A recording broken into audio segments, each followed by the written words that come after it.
Hi hello ಎಲ್ರು ಹೇಗಿದ್ದೀರಾ? Welcome back to Suji Vishnu vlogs. ಇವತ್ತು ನಾನು ಮೈದಾ ಹಸಿಟ್ಟನ್ನ ಬಳಸ್ಕೊಂಡು ಕಡಲೆಬೇಳೆ ಬಳಸ್ಕೊಂಡು ಹೋಳಿಗೆ ಮಾಡ್ತಾ ಇದ್ದೀನಿ. ತುಂಬಾ ಸಾಫ್ಟ್ ಆಗಿ ಮತ್ತೆ ಫಾಸ್ಟ್ ಆಗಿ ಯಾವ ತರ ಮಾಡೋದಂತ ಬನ್ನಿ ಈ ವಿಡಿಯೋದಲ್ಲಿ ನೋಡೋಣ. ಪ್ಲೀಸ್ ನನ್ನ ಚಾನಲ್‌ನ ಸಬ್ಸ್ಕ್ರೈಬ್ ಮಾಡ್ಕೊಂಡು ಈ ವಿಡಿಯೋ ಪೂರ್ತಿಯಾಗಿ ನೋಡಿ. ನಿಮ್ಗೆ ಏನಾದ್ರು ಇಷ್ಟ ಆದ್ರೆ ಒಂದು ಲೈಕ್ ಮಾಡಿ.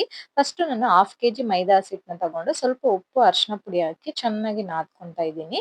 ಎಣ್ಣೆ ಹಾಕಿ ಸ್ವಲ್ಪ ಸ್ವಲ್ಪ ಮಧ್ಯದಲ್ಲಿ ಚೆನ್ನಾಗಿ ನಾದಬೇಕು. ಎಷ್ಟು ಸಾಫ್ಟ್ ಆಗಿ ನಾದಬೇಕಂದ್ರೆ ಚಪಾತಿ ತರ ನಾದಬಾರ್ದು.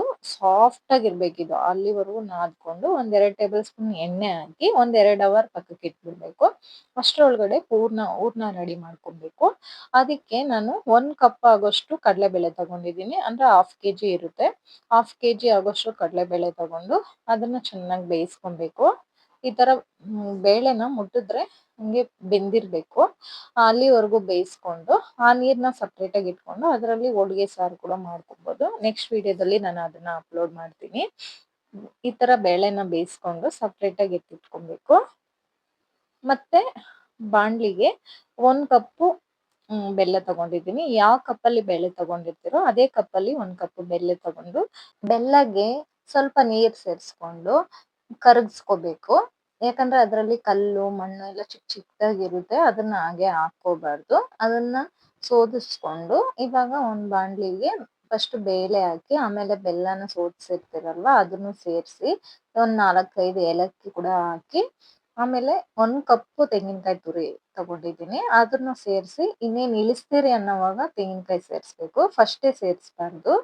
ಸೇರಿಸ್ಬಿಟ್ಟು ಸ್ವಲ್ಪ ಹೊತ್ತು ಮಿಕ್ಸ್ ಮಾಡ್ಕೊಂಡು ಅದನ್ನ ತಣ್ಣಗಾಗಕ್ಕೆ ಬಿಡ್ಬೇಕು. ಒಂದ್ ತಣ್ಣಗಾದ್ಮೇಲೆ ಮಿಕ್ಸಿ ಜಾರ್‌ಗೆ ಹಾಕಿ ನುಣ್ಣಗೆ ಪೇಸ್ಟ್ ಮಾಡ್ಕೊಬೇಕದು. ಹೂರ್ಣನ ನುಣ್ಣಗೆ ಪೇಸ್ಟ್ ಮಾಡ್ಕೊಂಡು ನಮ್ಗೆ ಯಾವ ಸೈಜ್ ಬೇಕೋ ಆ ಸೈಜಲ್ಲಿ ಉಂಡೆ ಮಾಡಿ ಇಟ್ಕೊಂಡ್ಬಿಡ್ಬೇಕು.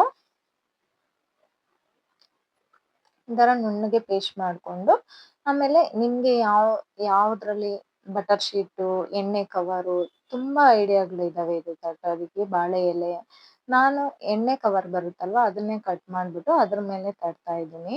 ನಮ್ಗೆ ಯಾವ ಸೈಜ್ ಬೇಕೋ ಆ ಸೈಜಲ್ಲಿ ಈ ತರ ಮಾಡ್ಕೊಂಡು ಬಾಲ್ ತರ ಅದನ್ನು ಹೂರ್ಣ ಇಟ್ಬಿಟ್ಟು ಎಣ್ಣೆ ಸವರ್ಕೊಂಡು